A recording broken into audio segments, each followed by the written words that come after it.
Thanks to Syma for sending this to me for my review, and I've been flying this around for a bit, and honestly, it's a fun little drone. The automatic obstacle avoidance is clutch, especially if you're new to drones or just a little reckless. It comes with 2 batteries, which gives you around 20 minutes of total flight time, so you're not constantly waiting around to recharge. The flips are super smooth and make you feel like a mini pilot doing tricks. The altitude hold helps too. It hovers steady, which is great for beginners or just chill cruising around indoors. But real talk, the controls do take some getting used to. Like, it's not super complicated, but don't expect to be a pro flyer right away.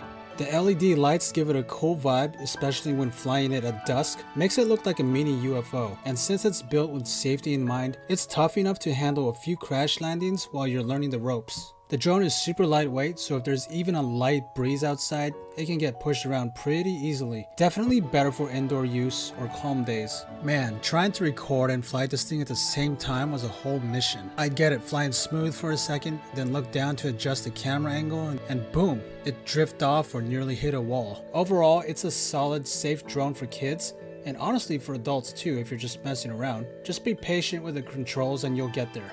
If you want to get your hands on this product, go ahead and click on the link in the description below. And hit that subscribe button and never miss a review.